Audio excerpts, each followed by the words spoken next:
How can one playful night at a club lead to a public, lawful ending? What begins as me chasing attention turns into weeks of quiet preparation I pretend not to see, until papers land in my hands. Can I still call him the villain when the result arrives in front of everyone? Before we dive deeper into this story, I have one small request. Please subscribe, drop a like, comment, and hit that hype button to boost this channel so more people can discover these incredible stories. I'm Tilly Gray, 32, and I still believe people overreact to joy. That's what the club was about. Joy, music, lights, energy. I had worked all week, carried the dull weight of bills, chores, and Caleb's quiet moods. So when Rafa waved me onto the dance floor, I said yes. He was just a friend, a promoter I'd helped with an event. The crowd cheered when he spun me. I laughed because it felt good to be seen again. I didn't notice Caleb at first. I was too busy pretending the attention meant freedom. Then I saw him by the bar, still, expressionless, holding a glass like it anchored him to the floor. He didn't move. I told myself he was jealous, and part of me liked that. I thought he'd pull me aside, start a fight, prove he still cared. But he didn't. He just watched. That calm stare cut deeper than shouting would have. When I got home later, he was sitting in the dark. I said he could either learn to have fun or stay home next time. He said nothing, only placed his mug on the opposite counter. That's how it started. The distance, the neatness, the quiet. I thought silence meant surrender. I didn't understand it meant planning. The next morning, sunlight felt like accusation. Caleb had already left when I woke up. No note, no sound, just the faint smell of coffee, and his mug rinsed clean in the sink. I stood there for a while, staring at it, wondering if he'd left early to avoid me, or because he genuinely had somewhere to be. I told myself it didn't matter. I wasn't going to chase someone for attention when all I'd done was dance.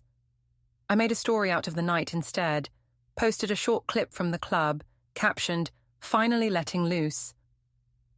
The comments came fast. People said I looked confident, radiant, alive. I screenshotted the best ones and sent them to my workgroup chat. Nate replied with 3 fire emojis and said I'd broken the internet. I smiled at that. It made me feel powerful, like I'd proved something to everyone who'd ever called me boring. When Caleb came home that evening, he went straight to the kitchen. He didn't look angry, just methodical. He placed 2 grocery bags on the counter, lined the items up perfectly, and said, "You didn't pick up the detergent." I said, "Sorry, I was tired." He said, "You looked energetic last night." I told him not to start. He said, "I'm not starting anything. I'm noting things." That word, noting, bothered me. He said it like he was logging data, not living a marriage. I laughed and told him he should find a hobby that didn't involve tracking me. He said, "Some people keep journals. I keep lists." Later that night, I noticed the guest blanket folded neatly on the spare bed. He'd been sleeping there again. I walked in, picked it up and threw it onto the floor. He appeared at the doorway, calm as ever. I said, "You can stop with the drama." He said, "It's not drama, it's distance." I told him distance wasn't a solution, that silence was worse than arguing. He said, "It's quieter." I said, "You're acting like I cheated." He said, "You think the problem is what I call it." He went back to the guest room, closed the door, and I heard the faint click of a lock. That sound made something twist in my stomach. I wanted to pound on it, demand he come out and talk like an adult. Instead, I stood there listening to my own breathing until I heard the light hum of his phone, vibrating once on the nightstand. A faint glow came from under the door. I peeked through the gap. He was writing something down, then picked up his phone, looked at a message, and deleted it immediately. I caught a glimpse of the thread title before it vanished. Follow-up. The next morning, I woke up to find a new entry, written neatly on the wall calendar, downtown 9:25. I asked if he'd started some kind of appointment schedule. He said, "Just errands." I said, "You never write errands down." He said, "Some errands matter." I wanted to say something sharp, but he'd already left for work. At the office, people were still talking about the club night. Nate pulled me aside, laughing about the comments. He said Caleb was lucky to have someone like me. I pretended to agree, but something in his tone stung. It was too easy, too careless.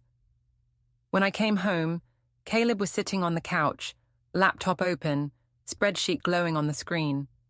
I asked what he was doing. He said, "Sorting." I said, "Sorting what?" He said, "Information." I leaned closer.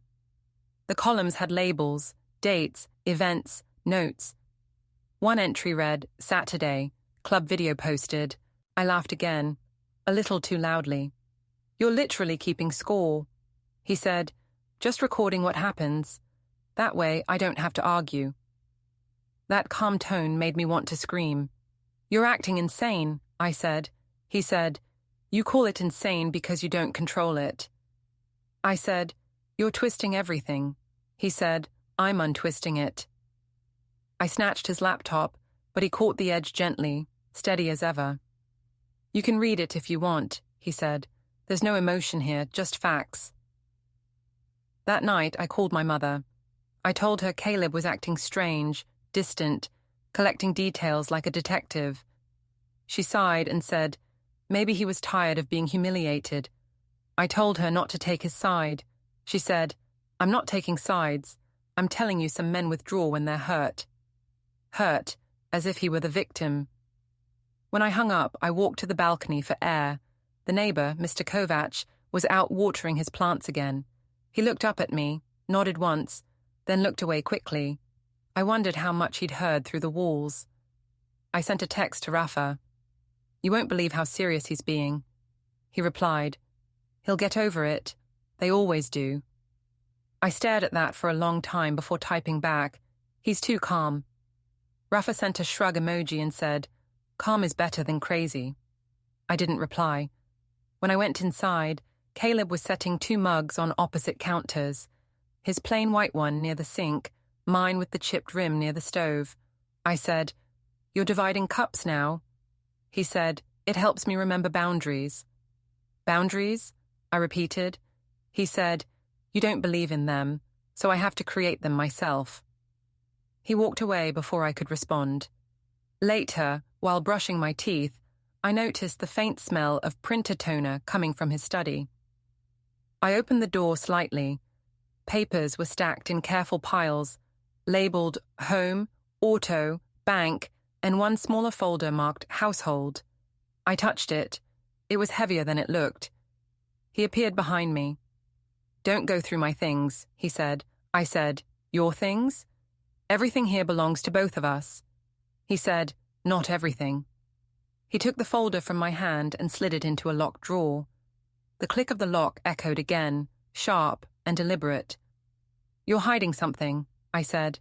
He said, "I'm keeping order." I told him order didn't save marriages. He said, "Neither does chaos." That night, I couldn't sleep. I kept hearing little sounds, the hum of the refrigerator, the faint shuffle of his feet down the hall. Once, I thought I heard a recording beep. I sat up, listening, but it stopped. Around 2 a.m., I crept to the kitchen. His laptop was closed, but the power light still glowed. I lifted the lid. The desktop was spotless except for 2 folders, Archive A and Archive B. I clicked one, but it asked for a password. When I closed it, I saw a small note taped under the lid. "Bring forms." I didn't know what that meant, but it felt like a message meant to be found. At dawn, Caleb left quietly again. I watched from the window as he crossed the street, phone pressed to his ear. He didn't look back once. When I turned around, the apartment looked different, tidier, emptier somehow. Every trace of mess, every sign of warmth was gone. Just order, calm, and that single word running through my head, forms. The silence in the kitchen was so thick it felt alive. And then, from the guest room, I heard the faint sound again, the buzz of his phone, screen lighting up with that single word across it. Follow-up. Monday felt heavy before it even started. Caleb had already gone when I woke up. His side of the bed was cold, perfectly smooth, like he hadn't slept there at all. I walked into the kitchen and found another neat breakfast plate covered with cling wrap, toast, 2 eggs, no note. It was polite, distant. I told myself he was trying to make peace, but then I noticed the fridge again. The calendar now had a new blue square around downtown 1340. I hadn't seen that before. I wanted to erase it, but something about his tidy handwriting made me hesitate. Work was noisy when I got there. Nate and a few others were still talking about the club night. Someone had uploaded another video, me laughing as Rafa spun me, lights flashing, people cheering. I told them to stop replaying it, but they said it was great energy. I pretended to laugh too. Inside, I felt something strange, half pride, half panic. By mid-morning, Priya, our manager, called me into her office. She said she wanted a quick word. Her tone was too careful. I sat down, trying to look casual. She asked if everything was okay at home. I said, why wouldn't it be? She said she'd received 2 emails from tenants complaining about unprofessional behavior on company property, referring to the video. I said it was after hours, personal time. She said perception mattered. I told her people were just jealous. She said, sometimes attention feels good until you see who's watching. That annoyed me. I said, so you're saying I can't dance? She said, I'm saying you can't broadcast it while tagging your workplace. Her printer made a sound then. 1 blank page slid out and curled at the edge. Neither of us had sent anything to print. She looked at it, then at me. I said, even the printer thinks this is stupid. She didn't smile. When I left, Nate caught me in the hall and asked what that was about. I told him HR was acting like I'd robbed a bank. He said, they just don't get it. He winked and added, you're trending, by the way. I checked my phone. A new post had surfaced. Rafa had uploaded a short clip from the smoking patio, me with my arms up, laughing while 2 men clapped along. Caleb's face was barely visible in the background, but you could tell it was him. Someone had commented, she doesn't care that he's right there. Another replied, maybe she shouldn't have to. I turned the phone off. That evening, I found Caleb at the kitchen table again, laptop open. He didn't look up when I came in. I said, can you stop ignoring me? He said, I'm not ignoring you. I said, then what's this? He said, I'm working. I said, on what? He said, records. I tried to peek at the screen. It looked like another spreadsheet, this one with more tabs. I saw one labeled public and another labeled private. I laughed, trying to sound unfazed. You're seriously doing this? I asked. He said, you think this is new? You've been performing for a while. I told him he sounded paranoid. He said, you sound rehearsed. That made me snap. I told him if he was so miserable, he could leave. He said, I will, when it's time. The calmness of that sentence made me freeze. What does that mean? I asked. He said, it means I don't rush. He closed the laptop, got up, and started sorting the mail. I noticed an envelope addressed to him, sealed but not stamped, sitting on top. I asked, what's that? He said, household. I said, you're labeling envelopes now. He said, it keeps things clear. That night, he slept in the guest room again.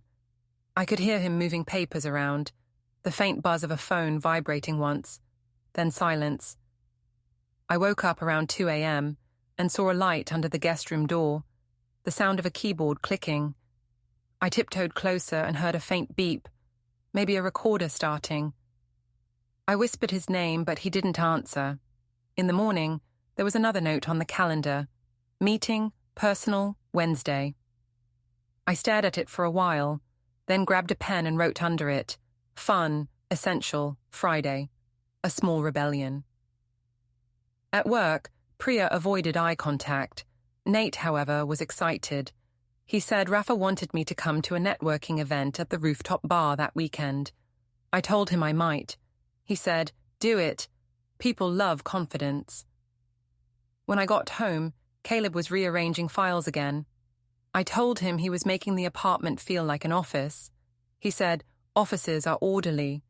I said, "Homes are meant to be alive." He said, "Then stop killing it." I rolled my eyes. "You're acting like I cheated." He said, "You keep saying that word like it changes meaning if you repeat it." He walked past me into his study, closed the door, and locked it. I stood outside, listening. The faint hum of a printer started again. I called Rafa, pacing the hallway.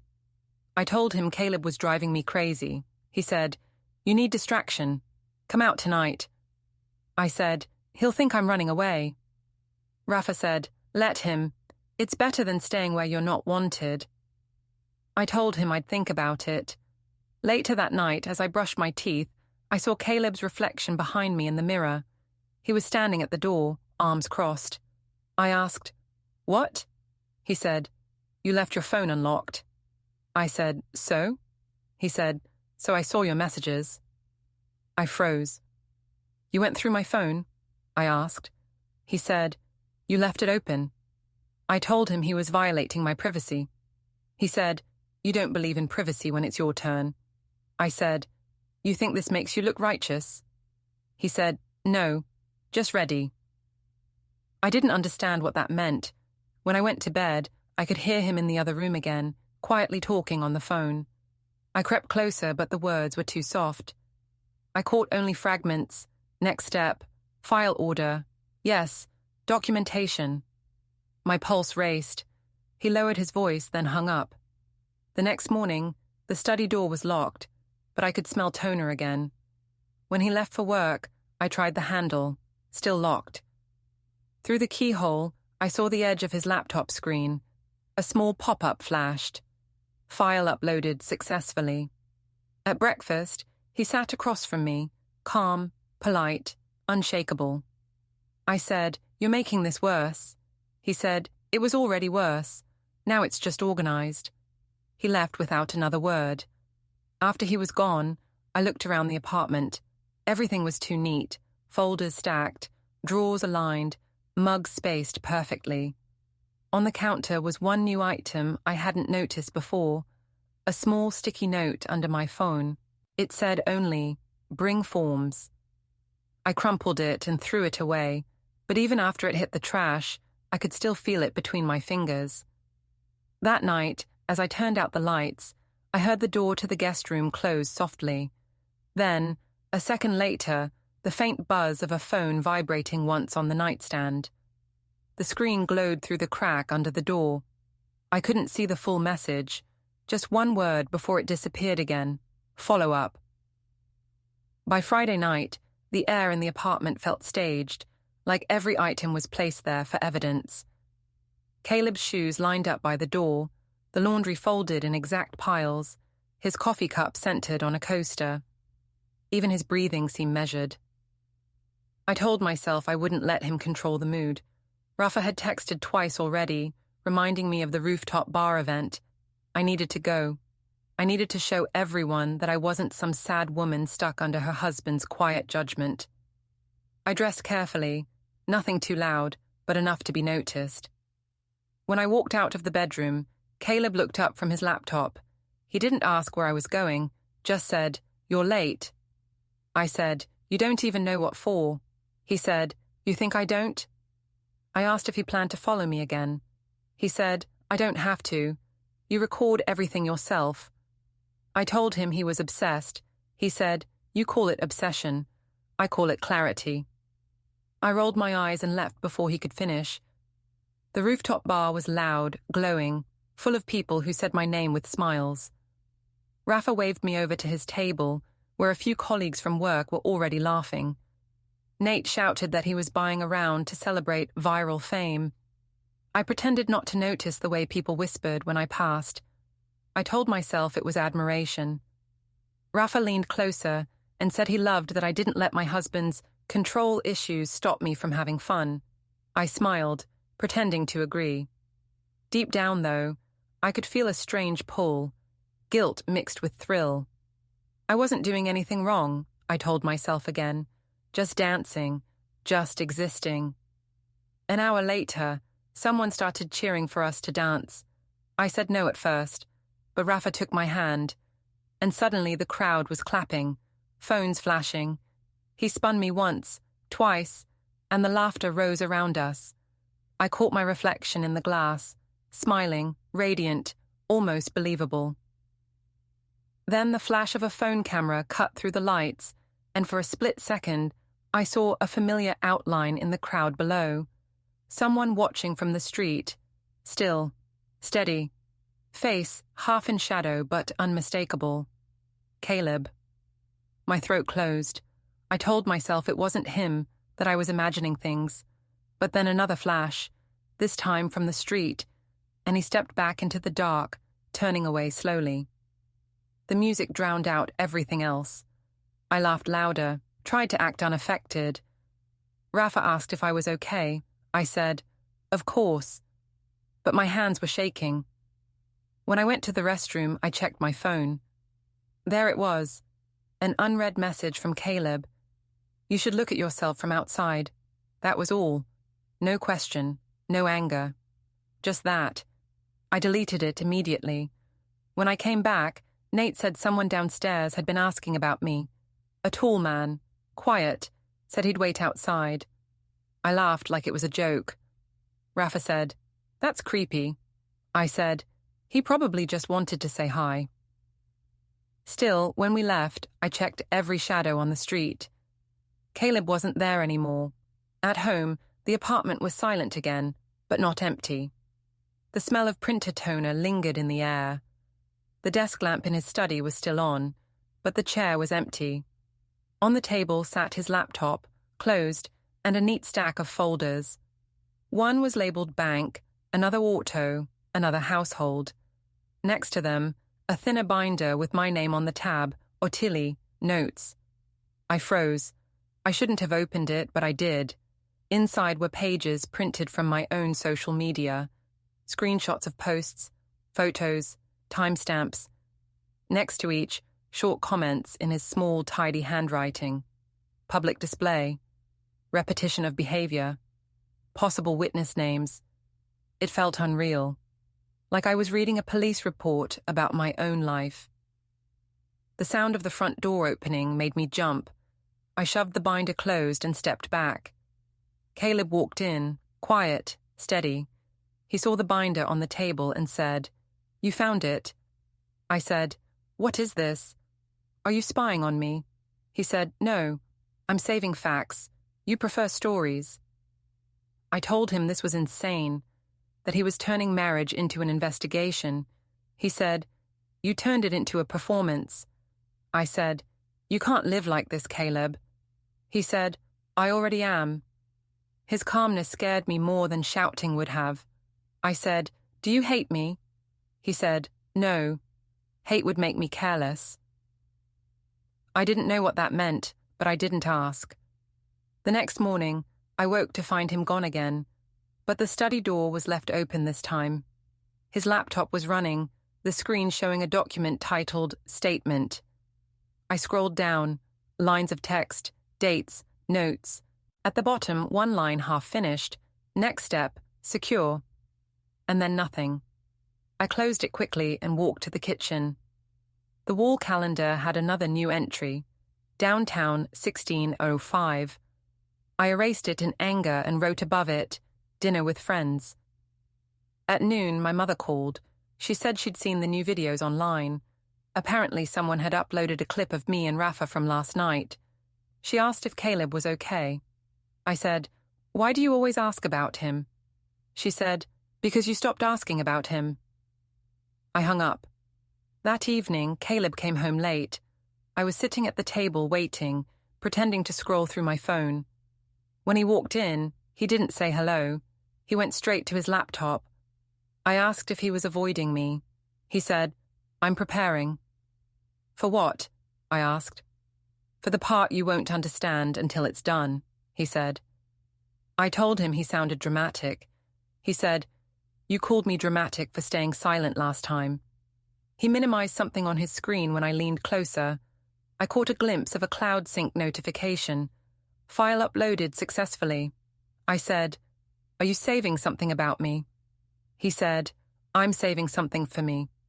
I wanted to grab the laptop, to delete everything he had collected, but his face stopped me. He didn't look angry.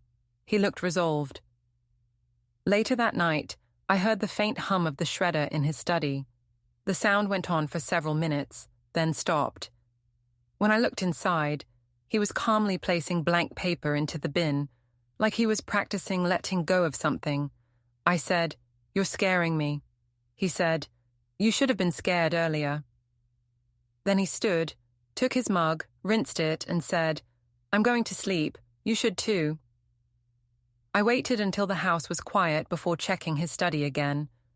The binders were still there, but one was missing, Tilly, notes. On the desk, only one small sticky note remained. Meeting, personal, bring forms. As I stood there, I heard a faint sound from the hallway, the soft click of the guest room door closing, followed by footsteps stopping just outside my room. A shadow lingered for a moment, then turned away. When I checked the digital clock on his nightstand, I noticed a phone beside it, screen lighting up once before dimming again. The preview read only one word: follow-up.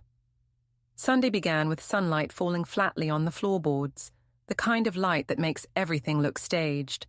Caleb was already gone again, but his order remained. His shoes by the door, his keys on the hook, his mug washed and drying upright. I moved through the apartment, annoyed at how little proof he left of himself, except the soundless reminders of control. On the fridge, a new note had appeared in his precise handwriting. "Pick-up forms." I laughed out loud. "Forms for what?" I said to the empty kitchen, but I didn't tear it down. I had brunch with my sister Lydia that morning. I needed someone to remind me I wasn't losing my mind. She arrived late, as usual, all soft smiles and gentle warnings. I told her Caleb was acting distant, obsessive, maybe depressed. She stirred her coffee and said he was probably tired of being embarrassed. I said, "Embarrassed? Over a few dancers?" She said, "Maybe not the dancers, maybe the audience." I snapped that she was siding with him. She said she wasn't taking sides, she was just noticing patterns.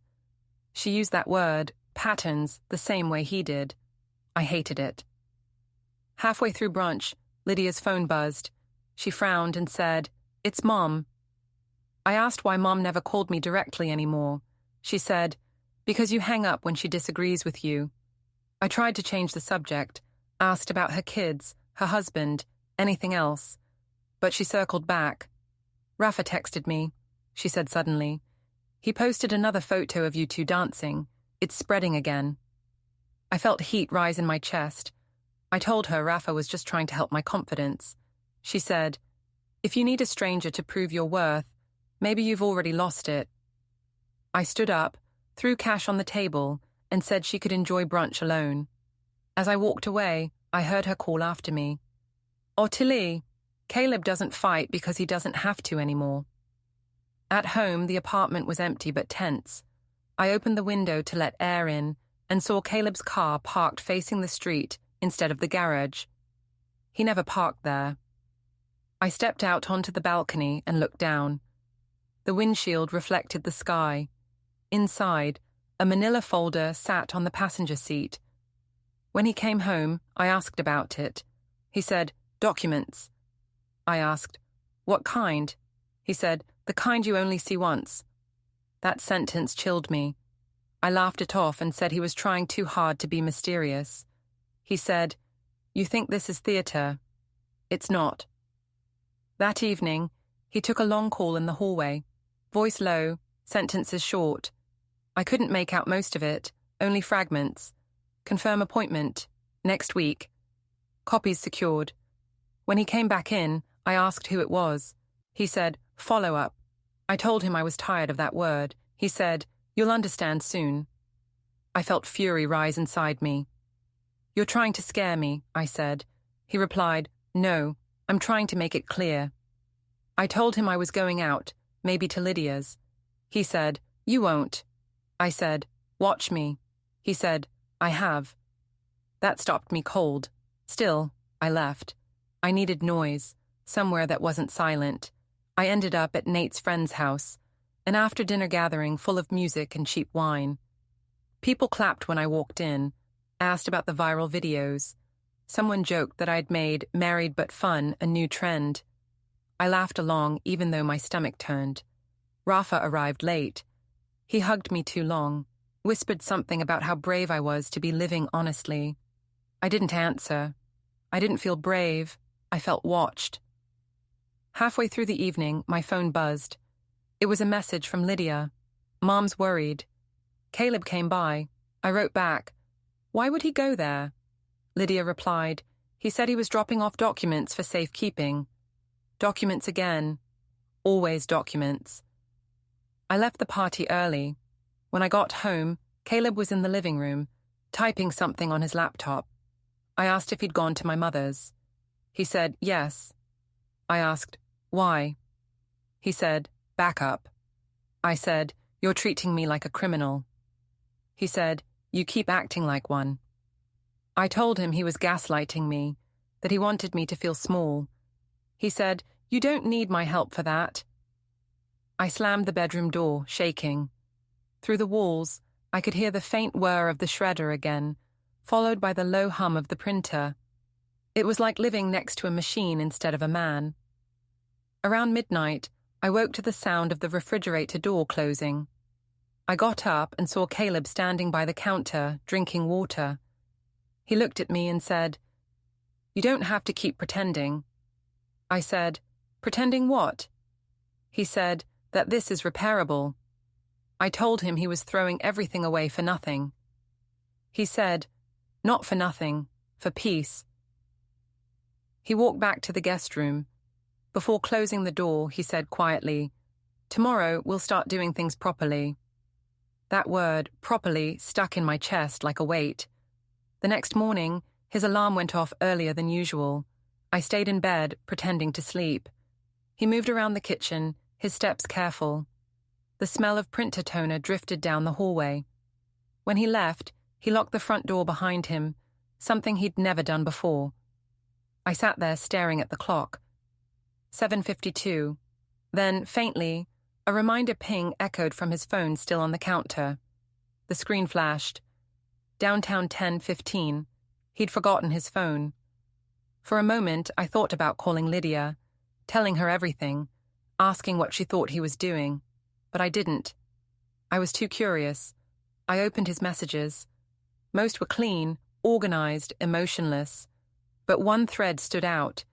It was with a contact, saved only as an emoji, a small gavel. The most recent text read, "All files uploaded. Proceed Monday." I dropped the phone, heart hammering. That night, when he came home, I asked him if we could talk. He said, "Talk about what?" I said, "About us." He said, "There is no us, there's you and there's aftermath." I begged him to stop whatever he was doing. I said we could fix things, go to counseling, delete the posts. He said, "This isn't about deleting, it's about finishing." He looked so calm when he said it that I almost believed he wasn't angry. Just done. He went to the study and I followed. He turned to face me, his expression still unreadable. "You've made everything public," he said. "Now it's my turn to make things official." I said, "You wouldn't dare." He said, "I'll handle it properly." Then he closed the study door, and the latch clicked softly into place. From behind the door came the low hum of his printer starting up again. I stood there, frozen, as the sound filled the hallway. When it stopped, I expected him to come out, but he didn't. Only silence. I turned away, gripping the wall for balance. Through the stillness, one last sound broke the air. The vibration of a phone left on the counter, screen lighting up with a single word, "Follow up." Monday morning felt like a countdown. Caleb moved through the apartment like someone completing a checklist. His shirt was ironed, his hair perfect, his voice calm. I kept waiting for him to speak, to argue, to explode, but he didn't. He simply gathered his things. When I asked where he was going, he said, "Downtown." I said, "For what?" He said, "For peace." He didn't elaborate. He never did anymore. He left the apartment quietly, the door closing with a soft thud that seemed louder than any fight we'd ever had. I sat at the kitchen table staring at the note still stuck on the fridge. Pickup forms. It wasn't new, but suddenly it felt final, like a message I had ignored for too long. The clock ticked. I opened his laptop out of instinct, hoping to find something, anything, that proved this was temporary. But the screen was locked, and his password had changed. At noon, I went to work, pretending everything was fine. People were still whispering. Rafa tried to joke that I'd become famous for freedom. I laughed weakly, saying Caleb had gotten over it, but the truth was, I didn't know if he had. During lunch, my phone buzzed. It was my mother. She said she'd seen Caleb that morning. I asked where. She said, "He stopped by the notary office next to the courthouse." My hand froze around the fork. "What for?" I asked. She said, "He didn't say." He was polite, distant, but calm, too calm. I told her she was reading into things. She said, "He told me to tell you one thing. He'll handle it properly." That phrase again, the same one he'd used last night. After work, I drove home in a daze. The apartment smelled faintly of paper and toner again. The blinds were half closed, and on the kitchen counter, a small envelope sat under a mug. On the outside, written in his sharp handwriting, "Household." I opened it. Inside was a simple list: keys returned, utilities separated, bank access pending, personal items catalogued, no greeting, no signature, just a date at the bottom, Monday. I sat down on the couch, my pulse racing. I called his number. It went straight to voicemail. I texted, "We need to talk." No response. I wrote again, "Are you ending this?" Then, "Please answer me." Nothing. Hours passed. At sunset, the front door opened. Caleb walked in, holding a thin folder under his arm. I stood immediately. "Where were you?" I asked. He said, "Downtown." I demanded to know what that meant. He said, "It means I've started what you refused to end." I felt something twist inside me. "So this is revenge?" I asked. He said, "This is responsibility." He placed the folder on the table but didn't open it. I said, "You can't just erase everything." He said, "You already posted the erasure." I told him I never meant to hurt him. He said, "You meant to prove him wrong, whoever him was." I said, "You don't understand." He said, "I understand perfectly. You needed an audience. I'm done being one." I tried to grab the folder, but he pulled it back calmly. "You'll see soon enough," he said.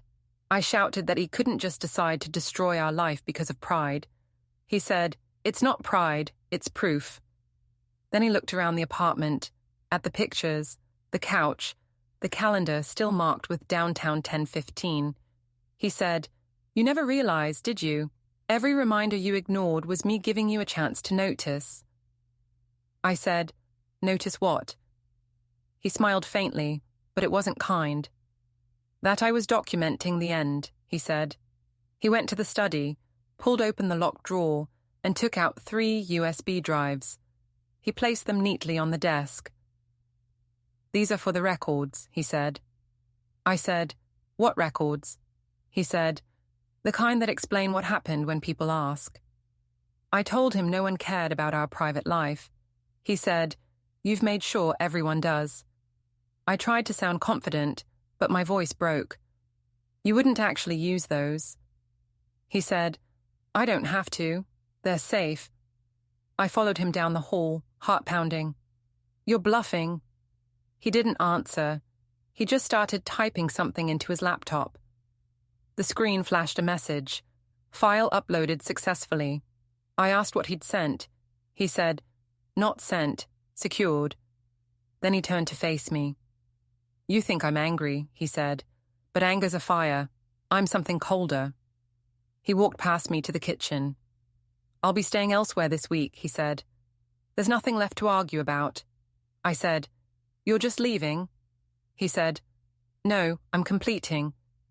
He rinsed his mug, placed it on the counter beside mine, then dried his hands carefully on the towel. When he turned toward the door, I panicked. Caleb, please, we can start over. I'll delete the videos. I'll make things right. He paused, then said, You can't delete what's already public. He picked up his jacket and added, Tomorrow you'll see it for yourself. I felt my throat tighten. What do you mean? I asked. He said, You'll be served. Properly. I stood frozen. He opened the door, the hallway light spilling in around him. You should get some rest, he said. It'll be easier that way. Then he left. The apartment seemed to shrink around me. Every clock tick felt like a countdown. I grabbed my phone, scrolling through our old photos, holidays, birthdays, everything that had seemed stable once. His smile in them looked real. I wanted to believe it still meant something. I called Lydia, crying. She said, You kept saying he'd never leave. Maybe that's what broke him. I said, He's bluffing. He's too calm. She said, That's exactly why you should worry. I sat by the window until the streetlights came on. Caleb's car was gone, but his shadow lingered in the apartment. His order, his quiet, his empty spaces. At midnight, I heard a sound, a faint knock from the hallway. I thought he'd come back. I ran to the door, opened it. Nothing. Only a small envelope slipped under the mat. Inside, a single line written in his handwriting. Meeting confirmed, Tuesday, 9:40.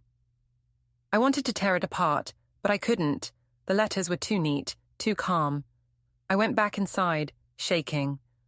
My phone vibrated on the counter, a notification from an unknown number. The preview read, Expect delivery tomorrow morning. That night, I couldn't sleep. Every creak in the apartment sounded like footsteps. Every shadow looked like him standing by the door. I kept replaying his last words in my head. You'll be served. Properly. At dawn, I heard the first noise of morning traffic outside. The printer in his study clicked once and spat out a blank page that slid slowly to the floor. I picked it up, trembling. Across the top, faintly indented from another sheet that had been printed before, were words pressed into the paper's surface. Petition, Calder vs. Gray. I dropped it immediately, heart racing. Then, from the street below, I heard the soft hum of a car engine idling. The headlights glowed faintly through the curtains. I stood there, motionless, until the phone buzzed one last time. A text from a private number. See you downtown. The next morning, the air felt too still, like the apartment itself was waiting for something to happen. I didn't sleep. I kept replaying Caleb's last words in my mind, over and over. You'll be served. Properly. It didn't sound like a threat. It sounded like a sentence that had already been carried out, like he was reading from a script he'd written months ago. At 8 a.m., I showered, dressed, and forced myself to act normal. I even put on lipstick, the same color I'd worn to the club, as if I could cover the fear by painting confidence on my face. The mirror fogged as I leaned closer. My reflection didn't look like me anymore. It looked like someone rehearsing excuses. I sat at the table and waited. Every sound outside made me flinch. The fridge hummed, a delivery truck beeped somewhere down the street, a neighbor's door slammed. I told myself Caleb wouldn't go through with it. He'd always been methodical, yes, but not cruel. He would cool off, come home, maybe talk. Maybe the folder, the binders, all of it had been an elaborate performance, something to scare me straight. At 9:15, my phone buzzed. A new message from an unknown number. Arriving shortly. Please be available. My heart stopped. At 9:40, the doorbell rang. I opened the door expecting Caleb, but it wasn't him. It was a man in a grey suit, clipboard in hand, polite but detached. He asked, Are you Ottilie Gray? I nodded, unable to find my voice. He handed me a sealed envelope and said, "You've been served." Then he nodded once and walked away without another word. For a moment, I stood there frozen, the envelope heavy in my hands. I didn't want to open it, but my fingers moved on their own. Inside were several papers, neatly clipped together. The top page read, "Petition for divorce," filed under Caleb's full name. Beneath it, bold text, with temporary financial and custody orders. I felt my throat close. The words blurred, rearranging themselves in my head. I dropped the papers onto the floor and backed away. My knees hit the couch. A soft knock sounded again. I thought the man had returned, but when I opened the door, it was Lydia. She looked pale, like she already knew. "He told me to come," she said. "He didn't want you to be alone when you saw it." I said, "He sent you?" She nodded. "He said it's all official now." I felt anger rising through the shock. "He's making this public humiliation some noble act," I said. "He's turning me into the villain." Lydia's voice was quiet.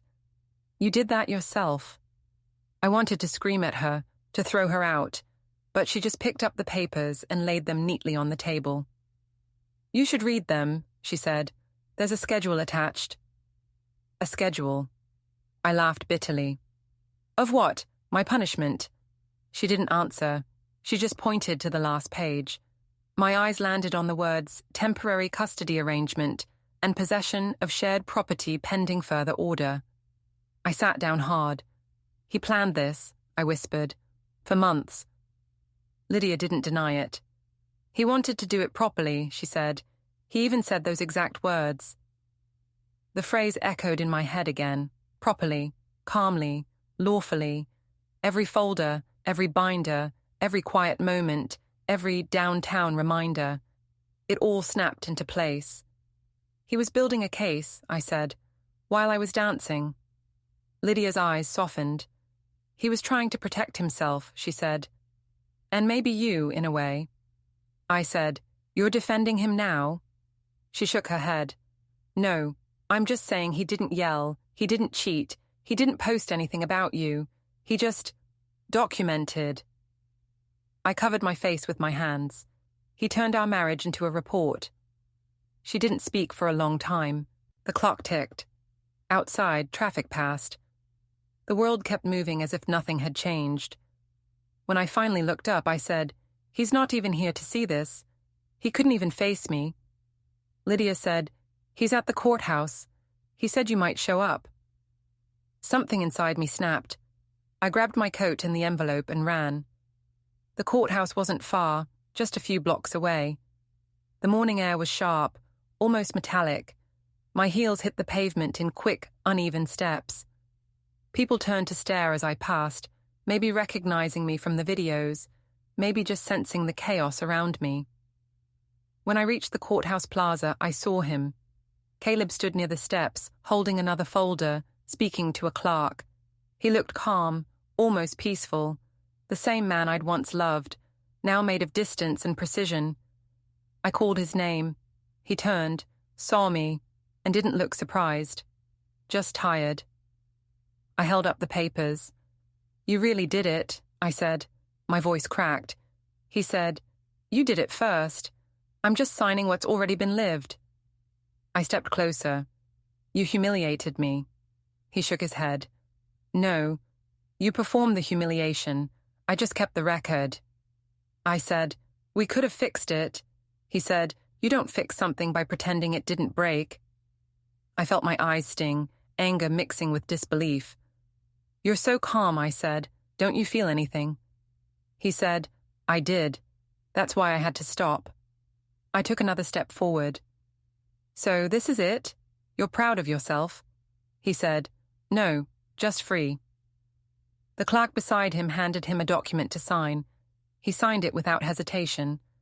Then he looked back at me and said softly, "I told you I'd handle it properly." He turned and walked into the building, the doors closing behind him with a dull echo that sounded final. I stood on the courthouse steps, papers trembling in my hands, the world rushing around me, cars, voices, sunlight glinting off glass. Everything continued as if I wasn't there. Lydia caught up, breathless. "It's done," she said quietly. I wanted to tear the papers apart, to scream at everyone watching. Instead, I looked down at the bold black letters across the top page one more time. Petition for divorce, Gray v. Gray. My name looked smaller than his. A breeze picked up, fluttering the pages. I tried to hold them, but one slipped from my grasp and floated down the courthouse steps, landing near the curb. A man in a suit bent to pick it up, read the header, and handed it back without a word. I thanked him out of reflex, my voice barely audible. Then I stood there, still holding the envelope, staring at the closed courthouse doors. The sound of the elevator bell echoed faintly inside, as if the building itself was swallowing him whole. I didn't chase after him this time. I just let the wind turn the pages in my hands until the only thing visible was the date, today, and the stamped word at the bottom, in perfect, unwavering ink, filed. Don't forget to hit like, subscribe, and turn on the bell so you don't miss the next story. Write in the comments from which city you are watching.